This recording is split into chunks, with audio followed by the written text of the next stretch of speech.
I'm Jim Clark, as Rainier said, at Duke University and the University of Grenoble here. I'm going to talk about our MOCA project, Forecasting Biodiversity Change, we call it FORBIC, and I'll focus on one part of it, global tree fecundity and its impact on 21st century forests. This is a picture of one of our sites in the Sierra Nevada mountains in 2018. This is the result of over a decade of severe drought. These are trees that are adapted to moisture stress. They're adapted to fire. 3 years later, when we went back, there's a picture of it here in the lower part of this screen. These forests are devastated. There's again, trees that are adapted to forests, but they're not adapted to this. We've been hearing about these global forest diebacks. This is a good case of it. What follows these is going to depend on seed production. There's probably not a live seed within 10 kilometers of where I'm standing when I took this picture. We don't really know much about seed production. We don't know what the biogeography of fecundity is. We don't know how much seed is being produced.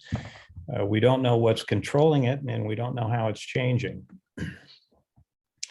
The influence of seed production, the importance goes beyond landscapes. It's also important at the continental scale. So habitats with climate change have become moving targets. If we look at the habitat for loblolly pine over in the upper right, you can sort of see that this is a southeastern species. With climate change, basically these warm colors show that much of the habitat is getting worse. There's a lot of good habitat, but getting there is going to depend on seed production, the ability to produce enough seed and have it move around so that these populations can occupy new sites. The Mastiff Project began in our lab. We've been monitoring seed production over decades. And so this is the masting inference and forecasting that we sort of developed over the last few years. It includes not just my lab, also Jen Swenson, her lab at Duke, and at NCSU, North Carolina State University, Roland Kays, Ariel Parsons. The US part of this is funded by the National Science Foundation, NASA, and the Belmont Forum. And we've teamed up under MOCA to work with colleagues here in Grenoble. And this is funded not just by MOCA, but also through the Biodiversify program. Well, why do we need another masting synthesis? So this has been going on for a long time. There's a lot of these out there. Basically, these syntheses are meta-analyses where we do statistics on published statistics. One of the early ones, Carlos Herrera, pointed out something that is really not the case anymore. He's sort of pointed out, well, we're going to bring together these data sets that have been collected by many different groups, but we're only going to look at the ones that are really done in a quantitative way, where we can reference the data collection to something specific, like branches, individual trees, seed traps.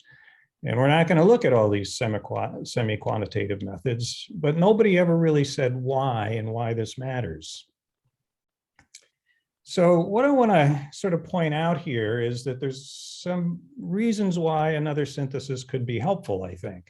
One is that seed production is really a process that occurs at the individual scale. The effects of resources depend on the relationships between individual trees, their habitat and climate, the synchronicity, which is a well-publicized phenomenon of seed production. That's a relationship between individual trees, and the periodicity, how frequently big crops occur, is also a process that occurs at the individual level.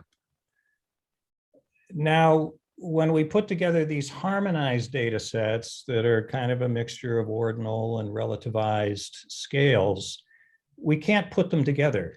The relative scale for one individual is not a relative scale for another individual. And so we can't combine data from individual trees or between populations. And so that means we can't make simple sort of basic statements about things like significance. We can't calculate whether something, an effect, is significant. We don't know what the scale is, and we don't have the dependence structure between individual trees that are interacting with each other or within trees over time.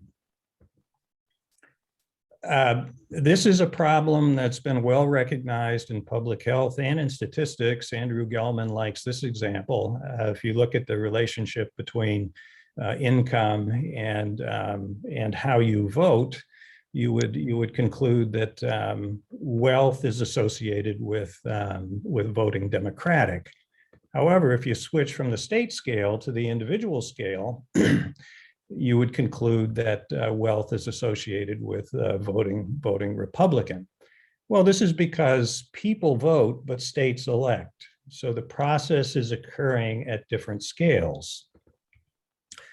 Well, this is not just an issue for voting, and this is, again, something that our lab has been pointing out for some time. If you were to take the effects of climate on something like loblolly pine at the plot scale, you'd conclude that precipitation is a bad thing. The wetter it is, the less abundant loblolly pine is. However, if you look at the individual scale, moisture is associated with faster growth, higher seed production, and lower mortality rates. So we're getting this reversal as we go from the aggregate plot scale to the individual scale. This is known by various terms like Simpson's paradox or the ecological fallacy. It's very important in ecology, but it's something we lack or we miss when we're working with aggregate data on processes that occur at the individual scale. So Mastiff has a few attributes that I think can help with this. One is it's an international data network, and it works on the raw data, the tree year scale, individual tree years, each is an observation. It does coherent data fusion with the biophysical model. It does it at the individual scale, but we do prediction at the continental scale. So we're able to make statements about significance, for example. We're not just modeling data, we're also intimately involved in data collection, and particularly, so there's like these networks, as I say, have been going on for several decades, and we're still trying to visit as much of the globe as we can each year. Obviously, it's hopeless, but we are deeply involved in actually collecting the data. It's also brought in data sets collected by many others. And so now we've got over 100 collaborators.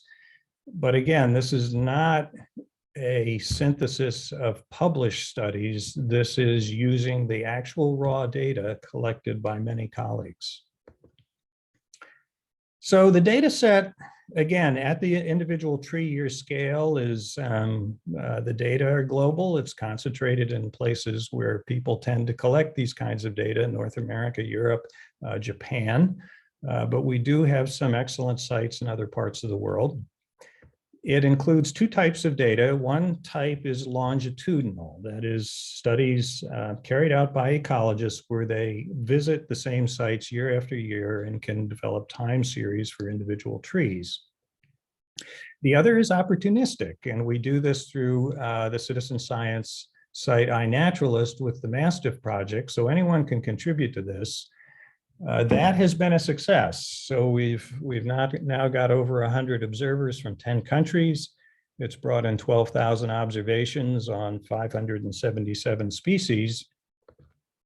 When we put the whole project together, 12 million seeds from traps, 26 million from crop counts, 800,000 trees, 21 million tree years. So we've got observations, there's 21 million of them, on 2,200 species and 145 families. So we've got a huge coverage. So what I want to do today is talk about some of the basic approach we're using and some of the things we're learning from it. So I'm going to start by talking about just some of the basic issues with quantifying seed production. I then want to talk about, at the individual scale, some of the things we're learning. I'll say a few things about the sizes and ages of trees that are producing seeds. I'll talk about masting as a syndrome with three components: volatility, quasi-synchronicity, quasi-periodicity. I then want to say a few things about biogeographic impacts, the size and age structure across continents, its influence on recruitment and migration, and finally, moving out towards its impact on food webs. So this is a bit of a roadmap of what we'll talk about. So starting with quantification, the basic thing we're interested in here is, how does the environment affect the seed production of an individual tree? So this tree has attributes, it has a certain size, it has a certain degree of competition with its neighbors. What we're after is a biophysical model that relates the dynamics of seed production to this environmental variation. We have to be able to do that from data that are collected in two different ways. One way is seed traps. So seed traps are counts of seeds referenced to an area. So the area is the area of a seed trap. This is one of our seed traps from Ordway Swisher in Florida. The other type of data are counts on trees, and so that requires a different data model. They're both referenced to a tree year. We have to be able to take up the dependent structure because, of course, these different types of data are not independent. There's no way they could be independent because they're both referenced to the same trees in many cases. So we've got to be able to put together a model that allows for the fact that we've got this dependent structure.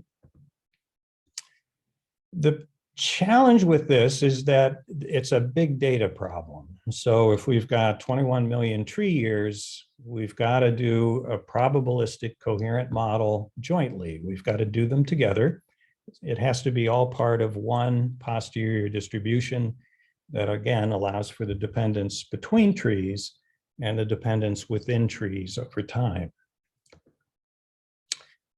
So when we do this analysis, there are components that we can pull out of this. And so one of these components is the year effects, which vary. There's individual responses, and there's also group responses. For example, for each ecoregion and species, there's a different set of year effects. The signal is volatile, it's quasi-periodic. We can take this posterior distribution and use it to understand what's the difference in volatility and periodicity between sites. The plot in the upper right shows that we've got, for the same species, we've got very different volatility in the Central Cascades than we do in the Sierra Nevada mountains. We've also got a somewhat similar periodicity in the two locations. Synchronicity or quasi-synchronicity among individuals also requires individual scale data. This is a posterior distribution across all trees, and so we can look at the correlation structure, to what degree are populations synchronous. And so we can put together pairwise correlations for all trees within neighborhoods. So let's look at what we're learning from this, and we'll start from the scale of the individual. Let's look at first masting. That is this syndrome of volatility, synchronicity, and periodicity, and then look at effects of size and age. So this syndrome, with these three components, we would expect to be influenced by individual attributes, by phylogeny, and by the environment. So we can put those together. Again, this is all being done at the individual scale. We can use correlation analysis, and we'll also use generalized joint attribute modeling to look at this as a joint response. This is work being led by Tong Ki in the lab.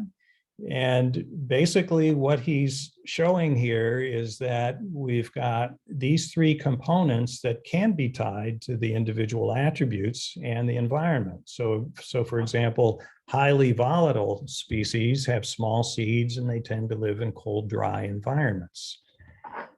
Long intervals between high reproductive years tend to occur in species with big seeds that come from hot, dry, and infertile environments.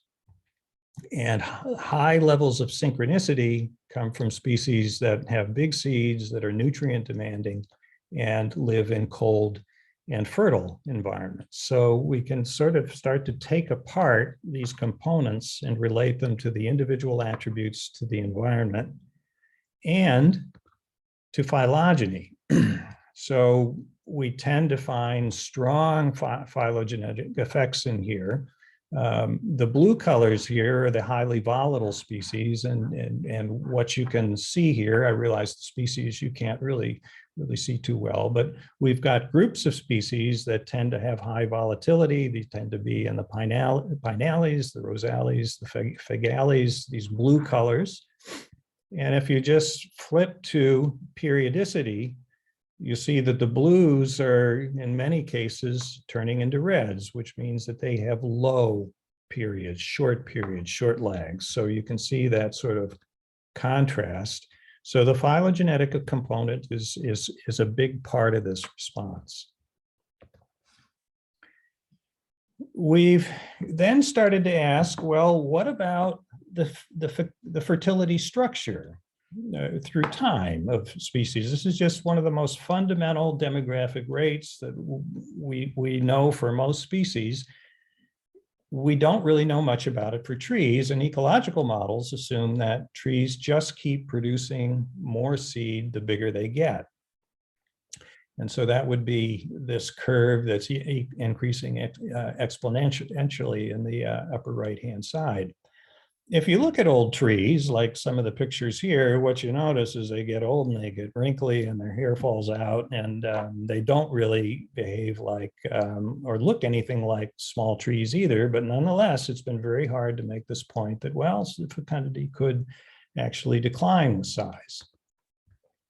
Horticultural models, in fact, do make this accommodation. If you look at the sizes of trees and ages of trees that are being produced, produced by growers, they tend to be younger trees. When they get older, they tear them out and replace them. Well, we actually have known this is going on for a long time. This is 20 years ago. We had this paper where we were looking at fecundity. And if you look at the lower left corner here, you can see a typical graph where you tend to get the highest seed production in trees at intermediate size classes. You can see the problem here, though, is that the signal is buried in noise. You've got this huge year effects that sort of hide the signal. Well, we started doing this kind of modeling back then. We take into account the individual differences between individuals, the differences between years. We find that parameter uncertainty is actually only a small part of this. There's a big contribution of differences between individuals, and then a huge level of year-to-year variation that comes from the masting process. If you focus on the individual effects, we can actually model those pretty tightly for individual trees, which are these curves here with a fair amount of uncertainty. And you just don't see this tendency for things to increase exponentially forever. The other thing you see here that's a challenge beyond the noise level is the fact that there are very few big trees. And so these fits tend to be dominated by the overwhelming number of small trees down in this part of the curve. So you're estimating higher growth rates up here, but there's really very little information that's coming in at that part of the data. The Mastiff Project has allowed us to bring in large numbers of big trees. And when we've done this, we've found that this is an overwhelming pattern. We're seeing in far more than even half the species, we're getting this tendency for fecundity decline at larger size. So this is causing us to really rethink what the role of old trees are in a landscape. They really are not the ones that are dominating seed production. So if we go from these local scales up to sort of biogeography, we've got some issues that are important for the continental scale size and age structure and the capacity to migrate. So we started looking at this with the first paper. This came out in Nature Communications last year. We wanted to know how much seed is being produced at this continental scale and how is it changing? Well, in the lower right here, the point I've tried to make is that if you look at any given species and just look at its trends through time, you can find every species increasing or decreasing somewhere. So, to sort of argue that, well, our trees becoming more abundant, or they're becoming less abundant, or the seed production going up or down, well, it all depends on where you are. When you combine that with the uneven distribution of data across the map, you can't really take any sort of trend analysis and make a global statement about what the effects are at this continental scale, because every species is increasing or decreasing somewhere, and you can't actually extrapolate from the observed locations to the entire map. So again, we come back to, we've got this biophysical model, we know how to deal with the misaligned and the dependent data.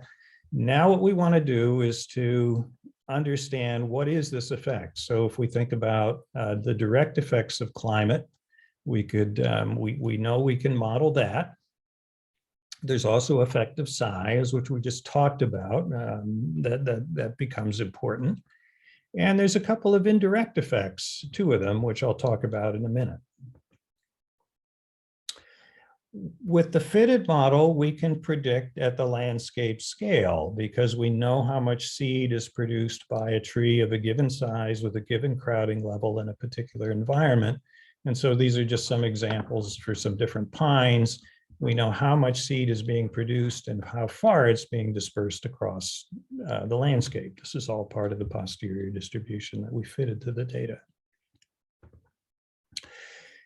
We can combine this with dense information from forest inventories to get a prediction of how much seed is coming across the whole continent. So these are FIA plots. It looks uneven, but everywhere there's forest, there's FIA plots. So this is actually a very good and very even coverage across the continent.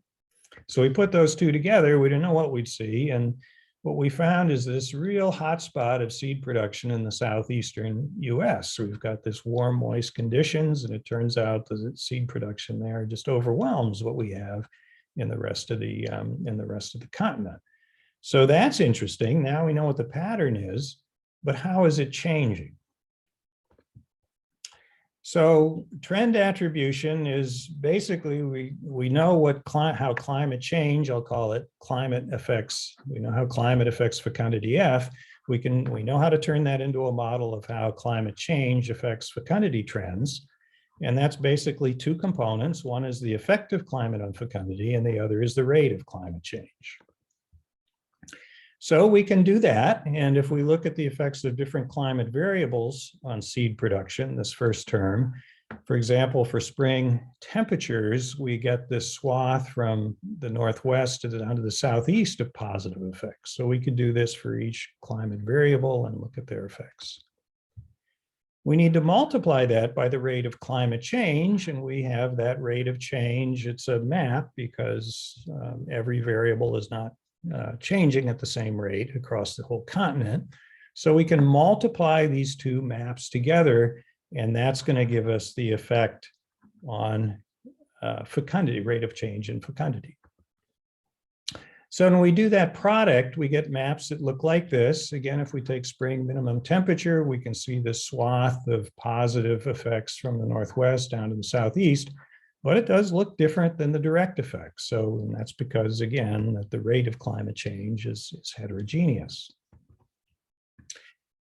Now, there's also an effect of climate coming not just directly, but also through growth. And so if we look at the effect of size, let's call it G as size on fecundity, we have to combine that with the growth rate. Now, here it gets interesting because If you're a small tree, faster growth moves you into more fecund size tree classes. So if you accelerate growth, you accelerate change in fecundity. However, if you're a big tree, the opposite is true. Faster growth moves you into less fecund size classes. This is important because we have structure across the continent. So big trees tend to occur in the west, so they're out on this end. Smaller trees occur in the east, so they're on this end. So when we put those two together, we have something that looks kind of complicated, but it's basically just a few more terms. So this interaction between size and environment includes the way in which tree size modulates the effect of climate change and the way in which climate modulates the effect of growth. And so we can put those two terms in here. And now we've got a model for how individual variation in growth combined with climate affects the rate of climate change. So that gives us a different set of maps, and those maps don't look anything like the direct effects. So if we look at the direct effect, we've got sort of this pattern we talked about before. If we put them together with the indirect effect, we get an east-west contrast, and you also see that in the effect of moisture deficit. It's not only the difference in the pattern, but also the magnitude is different. You can notice that these scales are almost an order of magnitude bigger when we put in the indirect effects than what we get from the direct effects. So clearly, adding in the effects of climate change on growth is sort of swamping the direct effect here. So why does this turn into an east-west pattern? Well, this takes us back to growth. So what's happening is that we've got most trees we've learned are sort of in this mode where they're going to be increasing in size at a rapid rate, but when they're small, but when they're bigger, they're going to be declining. We couple that with the differences both in diameter and stand age. So remember, we have the big trees out in the west, but they're also older trees. So this is a stand age map. This is a size map. So both of these things are working together. And there's also an effect through both maturation and potential fecundity. So it's not just the fact that this is causing the magnitude of reproduction to increase. It's also causing, for these small trees in the east, it's accelerating the transition into the mature state. And so both these things are operating together to give us this sort of overwhelming effect of this indirect effect of size and structure on the continental scale change in fecundity. So we've also been now translating this into what does this mean for climate change? And so Shubhi Sharma is shown lower. She's sort of taking the lead on this. We've got this map again showing loblolly pine, where we've got these strong changes across the continent. If we plot the movement of species across this map, what we're seeing is a lot of movement in the northern direction. That's the blue symbols in the north, not much in the southeast. And in the southeast, we found that basically seed production is just not pushing this in the northern direction. You can sort of see this when you compare the abundance of fecundity against the rate of recruitment. And so again, we've got this hotspot of fecundity in the southeast, but most of the recruitment that's needed for climate change needs to happen further north. We're seeing that in the northern species, but it's not happening in the southeast. It's not just the fact that the southeast is warming less rapidly than the northeast. There's actually a shift in recruitment that's occurring in the north and not in the southeast. So finally, if we get down to food webs, there's some implications here because so many food webs have masting as an important foundation. And so Lane Scher and Becky Tang in the lab have been looking at these effects on birds. We have different types of mast being more abundant in different parts of the map. This happens to be hard mast is like nuts, soft mast is like fruits, conifers, and if you put all these together, so they've been putting this together with BBS, eBird, and Neon to look at these influences on seed consumers and bird communities. Valentin Jern has taken the lead on looking at this broad scale pattern from boreal to tropical sites across the entire network. The change in fecundity across the globe is something we don't know very much about, but what we do know is that ecologists that study species interactions in the tropics are really preoccupied with these interactions between consumers, seeds, and seedlings. So these papers are constantly coming out, the Jansen-Connell effect, all of these papers build on this observation that you've got such an important role for that in the tropics. There's many more seed consumers, there's many more frugivores that depend on fruits and seeds. So you've got this strong effect in the tropics. What do we see for seed production? Nobody knows. Is there actually more seeds being produced there? It's not clear. If you look at the trend from dry taiga down to wet tropics here, if you just take a transect across temperature and moisture deficit space, net primary production increases by about threefold. So that's kind of this increase you see across this transect. You get sort of this threefold increase. If we map that in a different way, now here I've just taken this transect across temperature and moisture deficit space and plot it as a proportionate difference, a proportionate increase. Here is this threefold increase in NPP. It looks like more than three because it's a log scale, but it's a threefold increase. So that's what NPP is doing. What does that mean for seed production? Well, the models that are used to simulate the effects of climate change, these are often called dynamic global vegetation models, DGVMs, assume that seed production is simply a fraction of production of everything else. So in other words, the DGVMs are assuming that seed production is simply increasing at the same rate as NPP. There's no evidence for that. There's no information on whether or not that's true. And so it's equally plausible that maybe in warm, moist climates, maybe trees, it's more competitive. They need to allocate more to growth and defense. Alternatively, maybe fecundity is amplified at these high levels. So we don't really know. Well, we know, and we've been able to analyze this. And what we see is that we've got this very strong amplification. So fecundity in terms of seed mass per unit of basal area increases 100-fold from across this transect, and the supply of seeds to consumers increases 250-fold. So we've got this hyperstimulation, bottom-up stimulation of tropical food webs occurring right in the place where ecologists have been emphasizing that seed production is strongly interacting with consumers and dispersers, and so here's the evidence that that in fact is where we've got this big impact. So it meshes with a lot of the things that we've sort of been thinking about in terms of species interactions, but didn't know what this base of the food chain was actually doing. So this is a new synthesis. I think some of the things, just to summarize what we've seen here, quantification is important.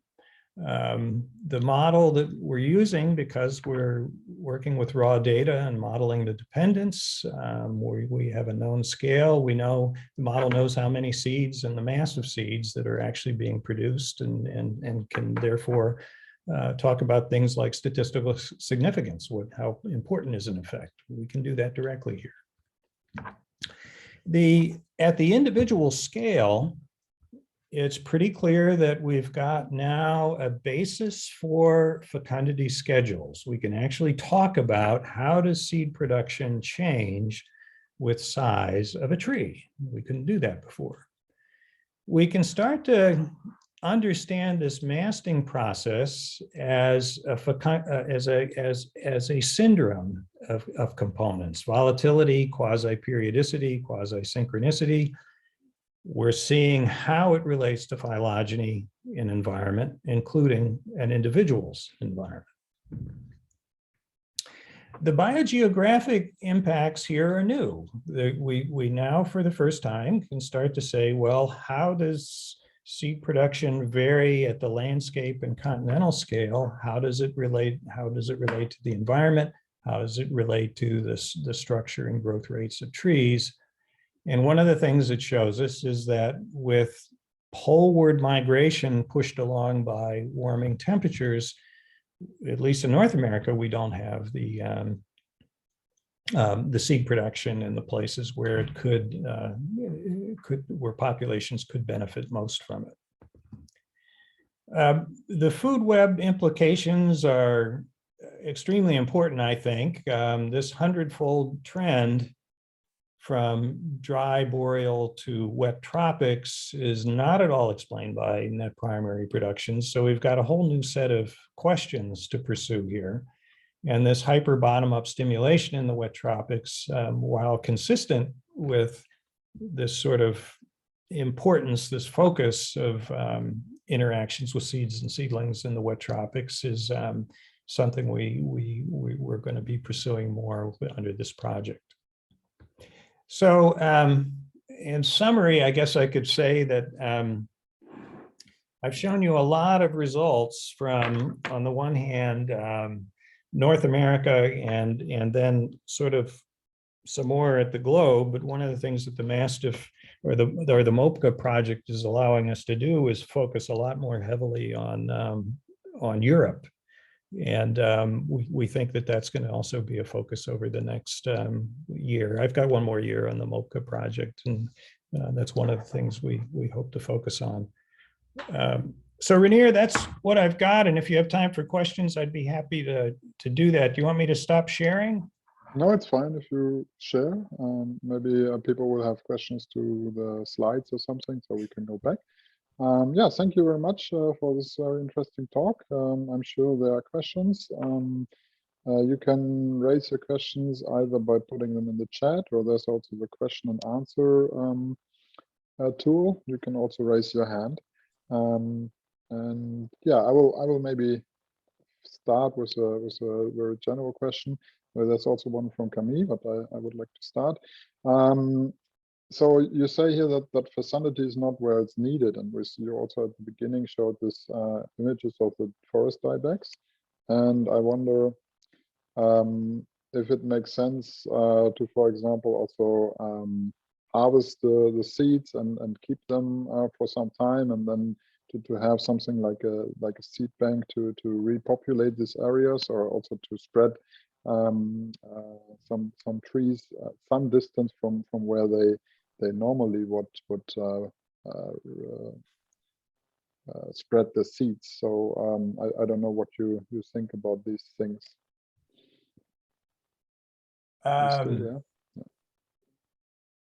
So yeah, okay. So there's a couple of things there.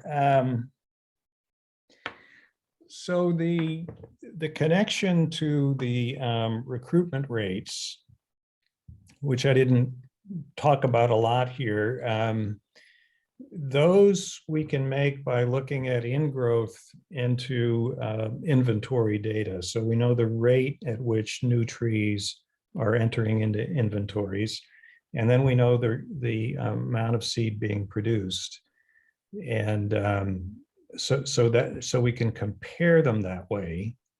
That's one of the ways we know about it. I'm not sure if maybe what we actually do with that. Maybe you could rephrase the question a little bit. I mean, do you think it makes sense to just when a forest is still doing well to actually collect seeds, to store them for some time, and just be prepared for some bad events like we've seen in your first pictures, to regrow the forest afterwards in its like more or less normal state, without inviting invasions or something, or changing the environment too much, or changing the species that are there too much. Yeah, I get it. Yes. Yeah, so reforestation is a big topic in land management, forestry, conservation.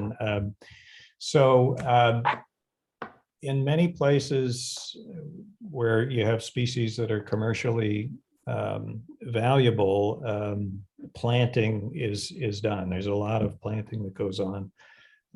In many places, there's a real focus on natural regeneration for multiple reasons. It's not all economic. There's kind of a range of reasons that's the case. The limitation by seed is something that's known, and so the way foresters cut forests in the U.S., we would call these shelter woods and thinnings and so forth. So there are ways to try to allow for a seed source. What we're seeing now is a shift in the environment to where we're getting these massive diebacks, often in places where there's not going to be a seed supply. And so we've got to think about, are there economical ways to regenerate those stands? And if so, what are the species that you would actually focus on? It's going to be a different mix. And in Europe, you see an awful lot of the street trees that are being planted around Europe are species that come from the Mediterranean. It's so, urban foresters are tuned into this problem that they've got to plant things that are going to tolerate heat waves and droughts. It's much harder to do that on over huge landscapes, just because of the cost, the supply of seed and seedlings. Mm-hmm. Okay, so Camille actually posted a question, but also raised her hand. So I guess Camille. Yeah, so I did post a question, but I have another question now Okay. after So seeing more of your one? data. So I am really, this fantastic database you guys are pulling together. And I really was astonished by the huge increase in fecundity in the tropics compared to temperate zone. I actually would have expected the opposite. Partly, the climate in the tropics is conducive to a very high seed set, but generally they're in nutrient poor soils. So, that would lead you to believe that they, have a limitation to producing that much more seed than temperate zone species. So for one, I'm just wanted to say I'm amazed at that. It's great that you're pulling it together. But my second thought is, does that mean then that with climate change, the tropics is actually going to be hit harder than we think, because those huge masting events must only occur in kind of perfect climate years, I would assume? Well, so in terms of climate versus temperate versus boreal with climate change, of course, seed production is one of many things to think about. But so first of all, for seed production, our best understanding at the moment, and this is a paper that's in review, is that nutrient demanding species that so phosphorus, foliar phosphorus actually is one that really shows up. The ones that demand high phosphorus tend to be high seed producers, which isn't something that I would have guessed in advance. So the effects of soil fertility are a bit more mixed, but we are able to see those using these global data sets. So those relationships are there. Now, the masting in warm, wet climates, the effects are highly variable. So for example, a number of the studies in Indonesia have shown these really massive masting effects, stuff that goes, well, so there's a number of studies that have showed that, but overall, we're seeing a stronger masting pattern in the temperate than the tropical region. So that part you wouldn't say, well, okay, because you've got more volatility in the tropics, it's actually, there's actually less on average.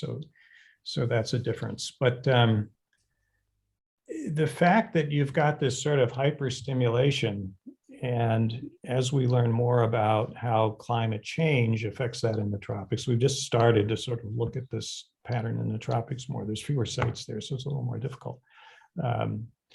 It could well go either direction, and so we don't really know the answer to that. So it's a great question, and I think we're learning something that's relevant for that, but we don't know all the answers yet. Cool. Well, I will go ahead and ask my second question since I've got the floor, which is that it makes sense that as trees age, at some point their fecundity declines. So that makes good sense. But it seemed to me the data you were showing does show a little bit of decline, but it doesn't look big enough to actually flip the roles so that it seems to me older trees would still be producing most of the seed, even if they have a bit of a decline in fecundity. Is that, are there ones that actually decline more than what you showed? Or is it, do you think in general, the older trees will still be the dominant seed producers? Well, so there's two things that work against the total contribution of big trees. One is the fact that they eventually decline, they don't keep producing more seed, and the other is they're rare. So, I mean, that's not true of every species in every stand, but on average, you have just fewer of them. They tend to be fewer of them. So when you take those two things together, that has a big effect. But the east-west contrasts I was pointing out in the rate of change, even if those fecundity schedules start to plateau, it's very different than increasing logarithmically, as an allometric equation would have it. And so you've got these eastern sites with these small trees that if you stimulate growth, you're really pushing them up that increasing part, and you get out to the west and it's flatter. So that's a big difference. Yeah, neat. Thank you. Okay, we have another question by Jacqueline Mohan. That is also about the 100-fold increase in fecundity in the tropics. And the question is it maybe also equal response to heightened competition, or are there life history or other functional group traits associated with fecundity increases, or is this across all species? Yeah, that's a good question, and we don't have the answer to that.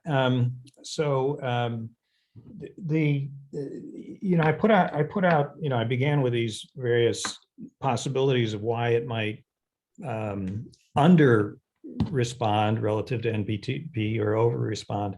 The thing to remember about NPP is when trees are growing faster, let's say the climate gets better, longer growing season, more moisture, there's structural constraints on how much of that can occur. I mean, a tree is not just constrained by having neighbors. There's mechanics. So you get big and things can be problematic. At the same time, trees are growing faster. They're also thinning faster. So NPP is not just an individual tree. It's reference not to a tree. It's reference to an area. So if you stimulate the growth of some individuals, there's more crowding, there's more mortality. So that also puts a cap on how much of a response you can get from NPP. Well, it could be that you don't have any of that with fecundity. I mean, fecundity is not really a structural constraint. It's how much seed you want to produce. So there could be that going on, but there also could be adaptive evolution. There could be that you've got this very strong set of interactions between consumers and dispersers going on in the tropics that you don't have in the temperate zone. It's just they're more abundant, there are more of them, they're more diverse. And so there could really be the selection for higher fecundity in the tropics and the temperate zone. We don't know how much those things contribute, but both are possible. Yeah, I have a related question to that, and you mostly look at the trees, and I'm a marine biologist working on zooplankton, so I'm mostly on the animal side of things. And I wondered, seeds are also food in general. Do you think that maybe this 100-fold increase is also related to higher consumption of seeds, and that in the tropics, I mean, you have year-round seasons, so to say, so everyone is up and running all the time, whereas in boreal climates you have the strong seasonality. Is that maybe an effect that you consider? Yeah, I think that's exactly what I think. You can imagine that if you've got this bottom-up control with very limited supply, that the overall impact just doesn't percolate up. It just doesn't. There would be consumers that have really learned to diversify. You look at, in the temperate zone, seeds are really kind of a supplement for many species. You don't have specialists on particular seeds and fruits. And it's also true in the tropics, they're not specialists on particular species, but when you sort of ramp up that supply to a very high rate, you can imagine it when you've got a system of interacting species that this could really change things, and it's very hard to predict. I mean, it's a nonlinear system, and it's hard to predict how it's going to respond. But I can imagine that could intensify selection for higher seed production by trees. If they're losing an awful lot to consumers, there's a stronger selection pressure to attract dispersers, that you're also competing for dispersers. Maybe that's part of what's happening. Okay. Any more questions? There's one by Nuria. Yeah. Hi, James. I was wondering how climate change affects the timing of seed production. I don't know if you, in your network of of collaborators and citizen science, if you are also observing and recording this data, the timing, and if this could also influence like recruitment and survivorship. Yeah, so as ecologists, we know the answer is yes, these things are important. The kinds of data that we can use here are not very helpful with that, because they tend to be annualized. Mm-hmm. So we can ask questions like, if it was an early spring, does the annual production go up or down? So we can ask questions like that, but it's very hard to sort of say, with this particular date, how is that going to affect seed production for that through time? But as you're probably aware, these phenological mismatches are huge. I mean, we started to see this just in my front yard. We've got cherries that get swamped by tent caterpillars every spring, and the timing's critical. The tent caterpillars get out there just when things are greening up, and they depend on sort of having this supply of food, and in late springs for seed production, for green up, they all die, and so these sorts of things are obviously very important. Again, most mass consumers are not specialists, so that buffers them a lot against these effects that affect individual hosts as opposed to their entire food supply. So that is kind of a buffer that's built in for many mass consumers.